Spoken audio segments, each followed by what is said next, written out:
Shalom Bapak Ibu Saudara semuanya. Apa kabarnya hari ini? Dahsyat, luar biasa. Yes. Kita kembali lagi hari Minggu tanggal 5 April 2020. Kita ibadahnya masih lewat online, masih lewat channel YouTube kita di GBN Bersih. Tapi nggak masalah karena itu nggak mengurangi sukacita kita semua. Sebelum kita mulai ibadah kita berdoa dulu ya. Ya Tuhan Yesus, Allah Bapa kami yang bertata dengan bagian surga. Tuhan Yesus, terima kasih Kau masih berikan kami kekuatan dan kesehatan ini pada saat ini. Tuhan, setelah kami memulai ibadah kami, Tuhan Tuhan berkati ibadah ini Tuhan, walaupun kami tidak bersama-sama melalui online, tapi kami percaya hadirat-Mu hadir di bagaimanapun kami berada Tuhan. Terima kasih Bapak untuk pujian nama-Mu. Dalam nama Yesus kami sudah berdoa bersyukur. Amin. Kita mau nyanyikan lagu Tuhan pulihkan Bapak pulihkan. Ialah lagu ini kita imani bersama untuk supaya Tuhan Yesus cepat memulihkan bangsa kita Indonesia.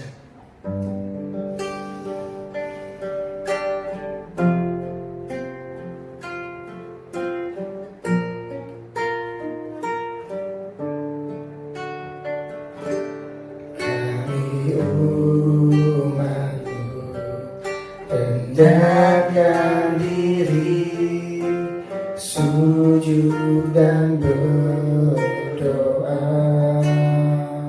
mencari wajah-Mu, berpaling dari jalan kami yang jahat.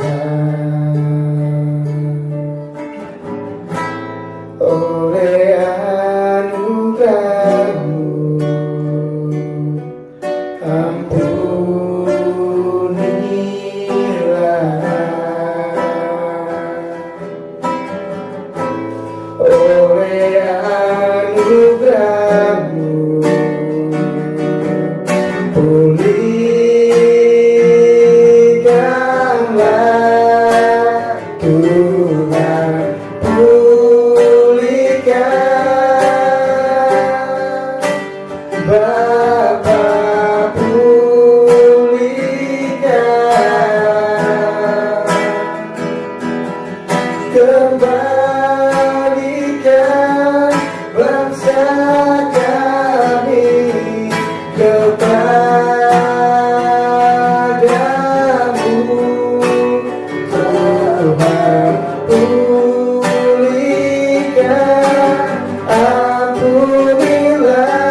rendahkan diri, sujud dan berdoa, mencari wajah-Mu, berpaling dari jalan kami yang jahat. Oleh anugerah-Mu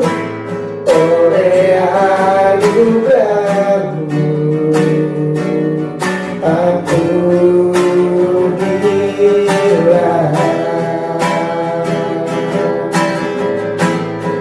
Oleh anugerah-Mu pulihkanlah Tuhan, pulihkan Bapa, kembalikan bangsa kami kepadamu Tuhan, pulihkan, ampunilah bangsa kami dan pulihkan kembali negeri kami. Tuhan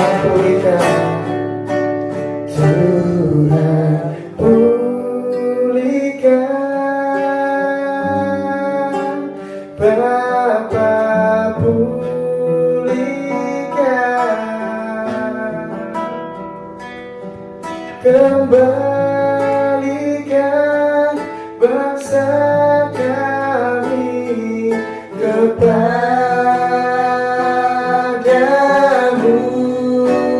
Tuhan. Pulihkan, ampunilah bangsa kami, dan pulihkan kembali negeri kami.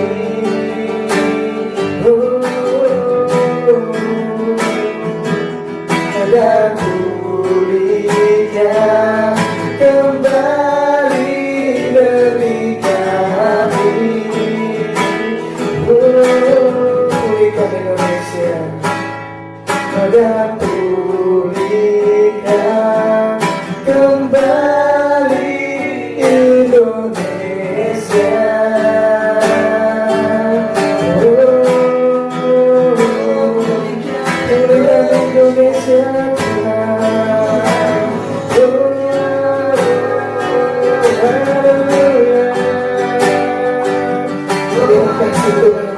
Tuhan, pulihkan bangsa ini, Tuhan, pulihkan bangsa kami, Tuhan Yesus. Lawan Tuhan Yesus. Biarlah perlindungan-Mu didapatkan, dilimpahkan, Tuhan ada Tuhan Yesus. Baik yang tinggal di rumah, tinggal di kos, tinggal di tempat, tinggal dimanapun Tuhan. Tuhan Yesus melindungi kami, Tuhan Yesus melindungi kami, Tuhan Yesus. Nawi kami dimanapun kami berada, Tuhan Yesus. Dan janganlah Tuhan segala sakit penyakit ini Tuhan dibuang dan dibuang dalam nama Yesus. Tuhan, tidak ada lagi kembali di Indonesia Tuhan. Dengan corona ini apa-apa itu Tuhan, tidak ada lagi di Indonesia Tuhan. Terima kasih Bapa. Terima kasih Tuhan Yesus.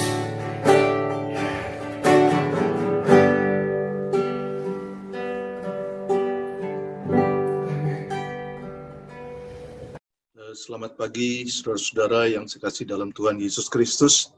Shalom. Walaupun kita tidak bertatap muka langsung ya, di dalam ibadah kita yang biasa kita lakukan di Jalan Mangga Besar 1, tapi pada hari ini kita di dalam suasana karena penyebaran virus COVID-19 ini, kita berada di rumah kita masing-masing. Tapi ini tentunya tidak mengurangi bagaimana kita merasakan persekutuan dalam iman kita, persekutuan dalam kasih kita, untuk kita memuji dan menyembah Tuhan kita. Sebelum saya menyampaikan firman Tuhan, mari kita tunduk kepala, kita akan berdoa bersama-sama. Mari kita berdoa. Bapa kami di dalam sorga, dalam suasana seperti ini, di mana kami terpisah satu dengan yang lain secara fisikal, secara jarak. Tetapi ya Tuhan, kami bersyukur karena kami tetap disatukan Tuhan dalam satu iman kami kepada Tuhan Yesus Kristus. Dan kami juga diliputi oleh kasih Tuhan yang sama. Baik kami di rumah kami masing-masing, saudara-saudara kami yang ada di tempat-tempat yang lain. Kami berdoa Tuhan, kiranya Tuhan memberkati kami. Kami ingin bersama-sama merenungkan firman Tuhan pada hari ini. Biarlah firman-Mu menjadi berkat dalam kehidupan kami. Firman-Mu menguatkan kami. Dan kami berdoa supaya segala sesuatu yang terjadi di tempat ini, itu terjadi karena kemauan dan kehendak Tuhan. Di dalam nama Tuhan kami Yesus Kristus, kami akan merenungkan firman Tuhan ini. Biarlah Roh Kudus memimpin kami. Roh Kudus memberikan kami pengertian, sehingga kami mengerti apa yang menjadi maksud Tuhan. Dalam nama Yesus kami berdoa. Amin. Ya, saudara-saudara yang saya kasih di dalam Tuhan Yesus Kristus, kita bersama-sama akan merenungkan firman Tuhan yang terdapat di dalam Roma pasal yang ke-8, ayat yang ke-28. Sekali lagi, kitab Roma pasal 8, ayat 28. Dan tema hari ini adalah Allah bekerja dalam segala sesuatu untuk kebaikan. Allah bekerja di dalam segala sesuatu untuk kebaikan kita. Puji Tuhan. Mari kita baca bersama-sama Roma pasal 8 ayat 28. Demikian firman Tuhan. Kita tahu sekarang bahwa Allah turut bekerja dalam segala sesuatu untuk mendatangkan kebaikan bagi mereka yang mengasihi Dia, yaitu bagi mereka yang terpanggil sesuai dengan rencana Allah. Puji Tuhan. Saudara-saudara, Bapak Ibu yang saya kasih di dalam Tuhan Yesus Kristus, kita menyadari bahwa segala sesuatu yang terjadi di dalam dunia ini itu tidak berlangsung secara liar, tidak berlangsung tanpa kontrol. Tapi segala sesuatu yang terjadi di dalam dunia ini berlangsung terjadi itu di dalam kontrol Tuhan itu sendiri. Ada satu kekuatan, ada power Tuhan yang sangat dahsyat, yang terus bekerja dan berlangsung di tengah-tengah semua ciptaan Tuhan, termasuk dalam kehidupan manusia. Jadi kalau kita merenungkan firman Tuhan hari ini, sebenarnya Allah itu bekerja di dalam semua peristiwa yang terjadi di dalam dunia ini, dan tujuan Allah adalah itu semuanya diarahkan kepada tujuan akhir yang Allah inginkan. Jadi tidak ada yang berlangsung tanpa arah yang sebenarnya diinginkan oleh Tuhan.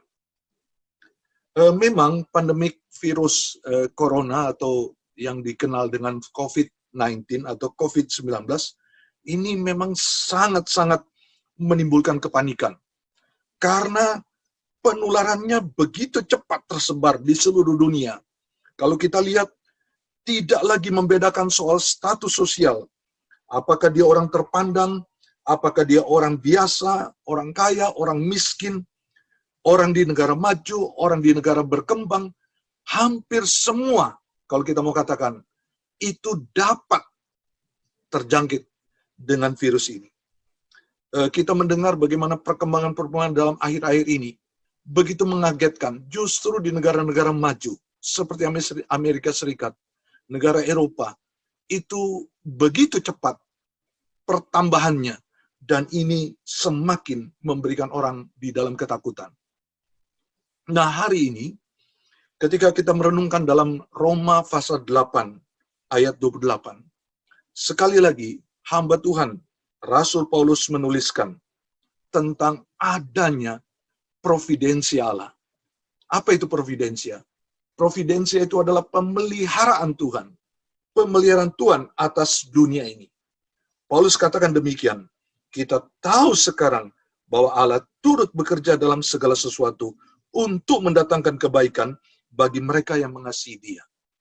Bapak, Ibu, dan saudara-saudara, apa yang harus kita pahami dari ayat firman Tuhan ini? Yang pertama, Allah itu berdaulat.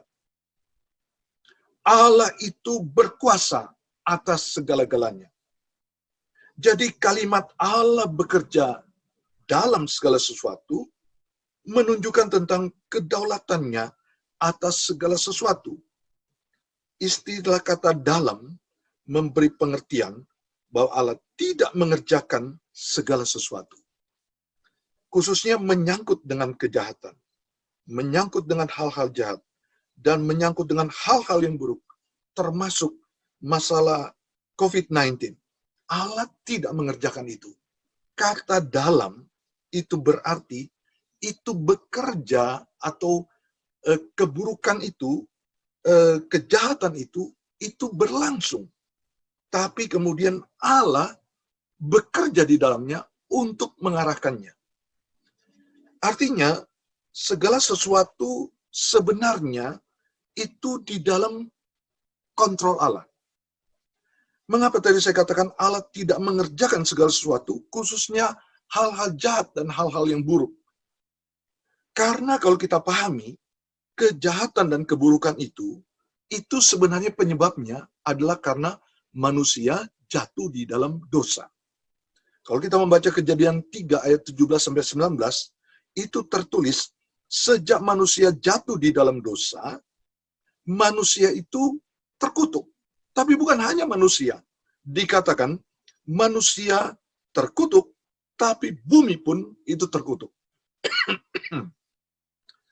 Jadi ditulis di dalam ayat yang ke-17 itu, terkutuklah tanah, itu artinya bumi. Dan kemudian manusia akan menderita sampai kembali lagi menjadi tanah atau meninggal. Jadi manusia itu juga akan mengalami dalam hidupnya, dia mengalami sakit penyakit. Dan sakit penyakit itu membawa dia kembali kepada tanah. Bapak, Ibu, dan saudara-saudara yang saya kasih di dalam Tuhan Yesus Kristus. Jadi kalau kita renungkan firman Tuhan ini berbicara Allah tidak mengerjakan segala sesuatu dan di dalamnya yang buruk, yang jahat, termasuk masalah COVID-19 ini. Kalau kita baca Roma pasal 8 ayat 20-21 dikatakan, karena seluruh makhluk telah ditaklukkan kepada kesia-siaan, bukan oleh kehendaknya sendiri, tapi oleh kehendak Dia yang telah menaklukkannya. Tapi dalam pengharapan, karena makhluk itu sendiri juga akan dimerdekakan dari perbudakan kebinasaan dan masuk ke dalam kemerdekaan kemuliaan anak-anak Allah. Ada dikatakan di sini, perbudakan kebinasaan. Apa arti perbudakan kebinasaan ini? Sebenarnya ini berbicara tentang kondisi sekarang semua makhluk ciptaan. Itu digambarkan kebinasaan. Apa kebinasaan? Kebinasaan ini sebenarnya kalau dalam bahasa Yunani ini disebut petora. Petora itu bukan hanya binasa dalam arti kepada kekal, bukan. Tapi kebinasaan itu membicarakan tentang suatu keadaan yang running down, semakin menurun, lalu dia menjadi destruction, dia menjadi suatu kerusakan. Jadi alam semesta ini sedang berjalan di dalam penurunan, decline dalam bahasa Inggrisnya. Siklus alam itu bukan menuju lebih baik, malah terbalik, dia semakin rusak. Dan akhirnya dia akan sampai kepada kematian. Ini berbicara dengan kehidupan kita sebenarnya. Kalau kita sekarang bisa sehat, itu anugerah Tuhan. Tapi sebenarnya pada dasarnya, karena kita manusia yang berdosa, kita sangat rentan untuk terkena penyakit. Termasuk sebenarnya virus ini. Jadi kalau kita katakan, tidak ada manusia di dalam dunia ini yang kebal terhadap penyakit. Tapi kalau kita dilindungi Tuhan, itu berarti karena Tuhan itu memberikan anugerah dalam hidup kita. Memberikan kita kesempatan untuk hidup. Dan apa arti kesempatan untuk hidup? Supaya kita itu mengasihi Tuhan dengan sungguh-sungguh. Dan kita menjadi berkat bagi orang lain. Nah, oleh karena itu kalau kita lihat di dalam firman Tuhan ini tidak dari Allah. Tapi Allah bukan membiarkan juga. Seolah-olah kalau kita lihat, mengapa begitu banyak orang yang terjangkit? Mengapa begitu banyak juga orang yang meninggal? Ini kita pikir, sepertinya Allah membiarkan. Tidak, Bapak, Ibu, dan Saudara. Tapi di dalam firman Tuhan ini berbicara, Allah mengizinkannya. Maksudnya begini, Allah itu tetap mengontrol. Kalau Allah mengizinkan, karena Allah itu sedang melakukan sesuatu yang menuju kepada akhirnya. Karena terus terang, bumi ini tidak akan tetap seperti begini. Kita ingat bahwa akan tiba akhir dari zaman. Ya, kita istilahkan mungkin akan tiba kiamat. Nah, dalam kondisi zaman akhir, ini belum zaman akhir zaman. Zaman akhir itu berbeda dengan akhir zaman.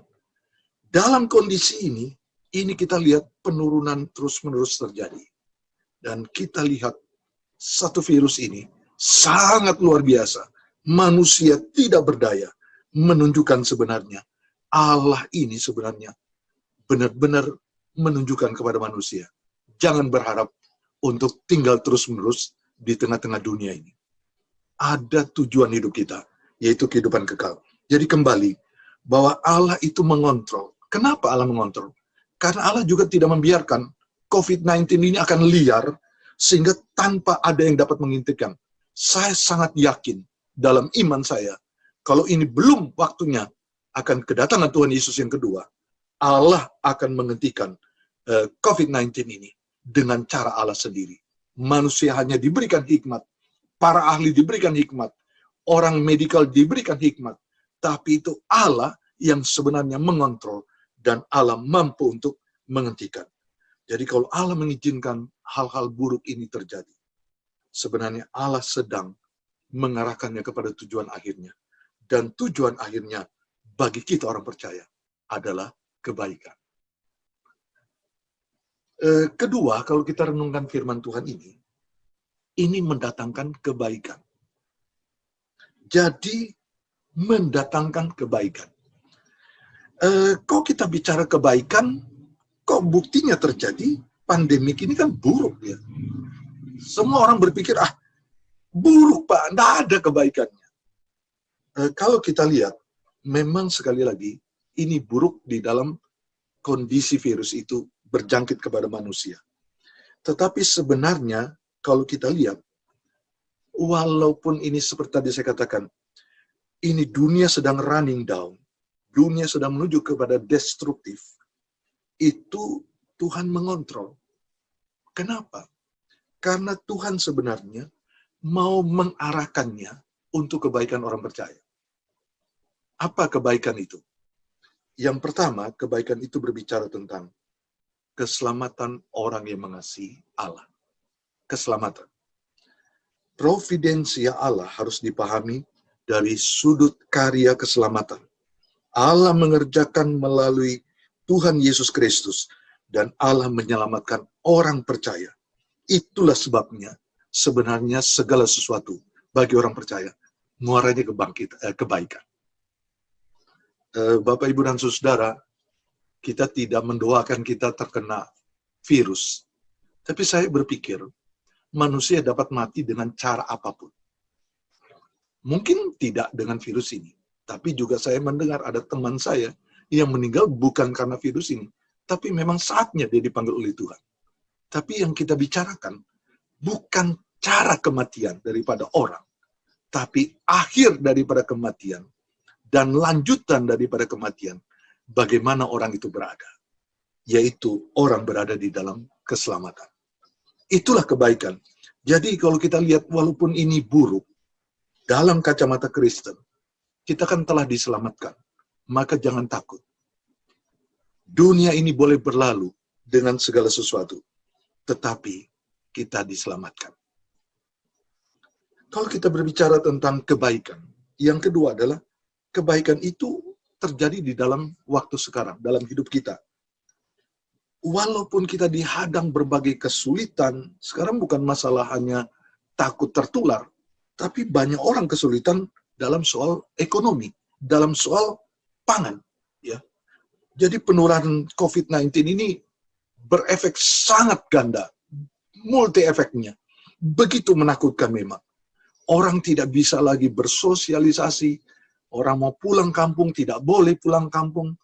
Orang seperti dalam keadaan stres, tinggal di rumah, tidak bisa berhubungan dengan orang lain. Kalau keluar rumah, dihantui dengan kekhawatiran dan seterusnya. Nah, kalau kita lihat di sini, bagaimana kebaikan dalam hidup kita?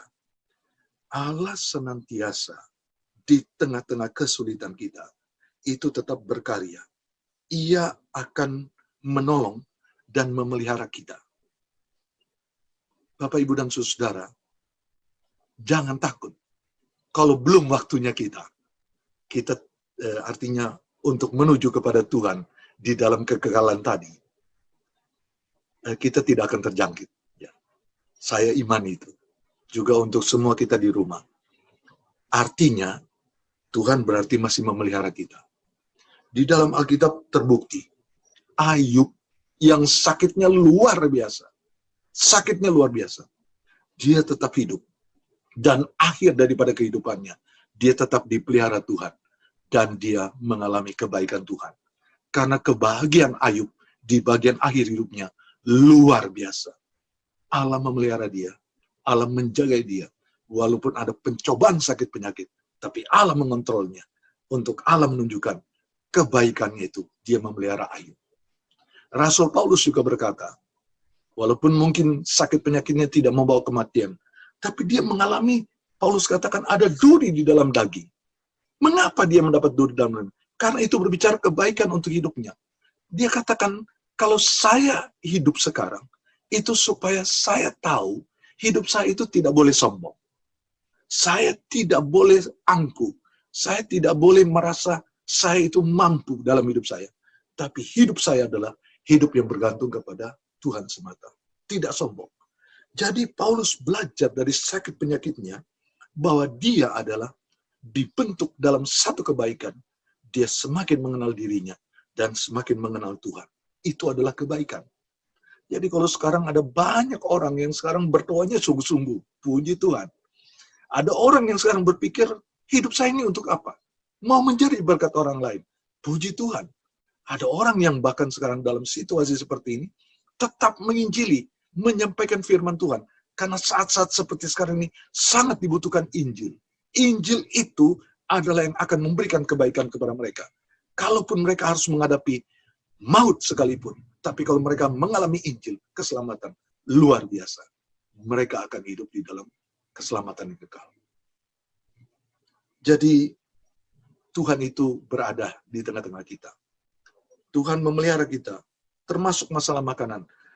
Lukas 12 ayat 24 katakan, burung gagak itu tidak menabur, tidak menuai, tapi dia tetap bisa makan. Kita ini jauh melebihi burung-burung itu. Artinya Tuhan bisa memelihara kita. Mungkin sekarang ekonomi kita sangat buruk ya, atau dalam keadaan yang sangat memprihatinkan. Kita sangat penuh dengan ketakutan. Burung gagak tidak punya lumbung. Dia juga tidak menabur. Tapi dikatakan Alkitab, Allah memberi makan kepada burung gagak. Kamu lebih dari burung gagak. Itu pemeliharaan Tuhan. Jadi kebaikan pasti kita akan alami. Dan yang terakhir dari firman Tuhan ini adalah, penderitaan yang dialami oleh orang percaya, itu sebenarnya tidak sebanding dengan kemuliaan kekal. Penderitaan kita sekarang, ada kemuliaan kekal.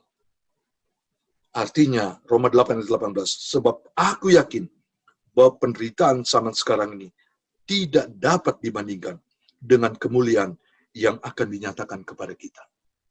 Penderitaan ini, orang yang mungkin juga terpapar dengan COVID-19, kalau dia di dalam Tuhan, dia memang menderita. Sepertinya hidupnya begitu singkat, tapi dia akan mengalami kemuliaan Tuhan yang lebih besar dari penderitaan ini.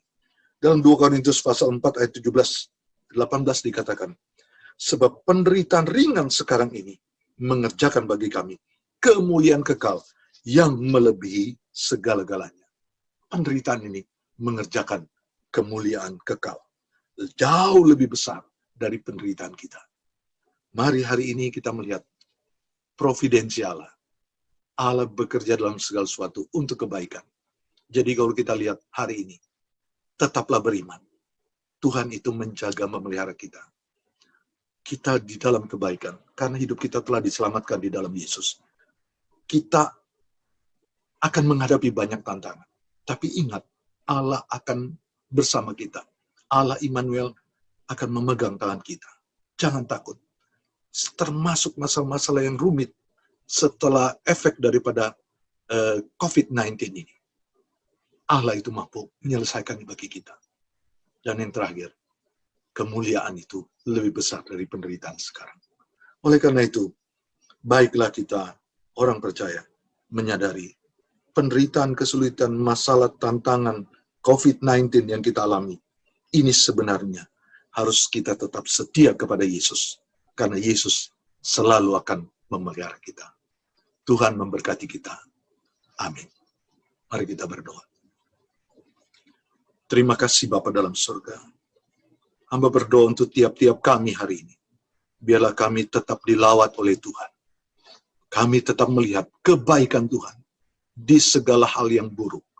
Karena Tuhan tidak pernah membiarkan orang percaya.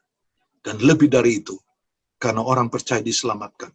Jadi kehidupan sekarang adalah suatu tempat pengasingan kami. Yang sebentar kami akan kembali bersama-sama di dalam rumah Bapa, dan itu adalah keselamatan. Kalau kami hidup sekarang, berarti Tuhan punya maksud untuk menjadikan banyak orang menjadi berkat. Menjadikan kami untuk memberkati banyak orang. Terima kasih Bapa dalam surga. Biarlah firman Tuhan hari ini menjadi berkat bagi kami. Dalam nama Yesus kami berdoa, kami bersyukur kepadamu. Amin. Ya, Tuhan memberkati kita semua, tetap di rumah, dan tetap muliakanlah Tuhan dalam hidup kita. Ya, saudara, kita sama-sama telah mendengarkan firman tadi dari Pak Tommy. Mari kita imani firman itu sebagai nafas kehidupan kita, dan kita menyanyikan lagu Arti Kehadiranmu.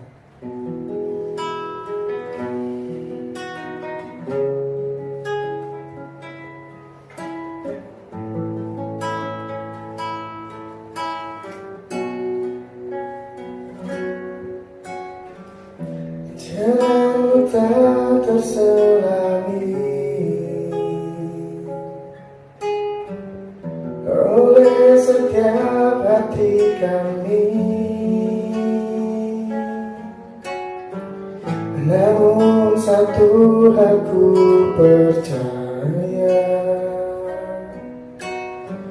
ada rencana yang indah. Tiada terduga hatiku heran dan besar bagiku, arti kehadiranmu selalu nyata di dalam hidupku. Penyertaanmu sempurna, rancanganmu penuh damai, aman dan sejahtera walau di tengah badai. Ingin ku selalu bersama, rasakan keindahan arti kehadiranmu Tuhan. Tiada terduga kasih-Mu, tiada terduga kasih-Mu, heran dan besar bagiku, namun satu aku percaya, rencana yang indah.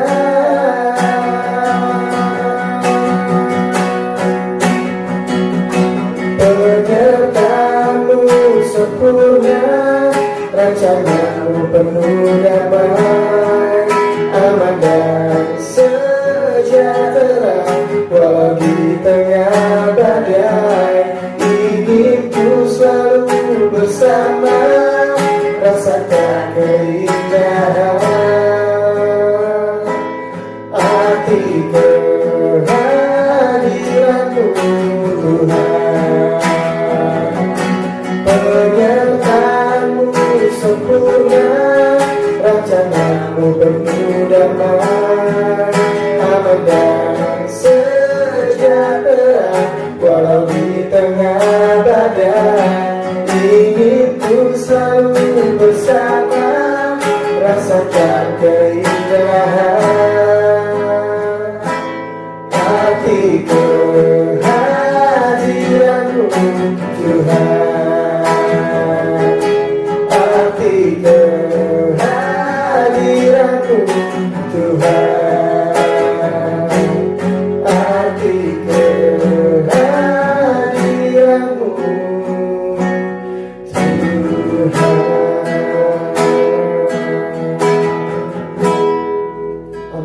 Saudara, terimalah berkat Tuhan. Tuhan memberkati dan melindungi engkau sekalian. Tuhan menyinari wajahnya dan memberikan engkau kasih karunia berlimpah. Tuhan menghadapkan wajahnya kepadamu dan memberikan engkau damai sejahtera yang tidak pernah kering dalam hidupmu. Mulai dari sekarang sampai selama-lamanya. Amin. Tuhan Yesus memberkati.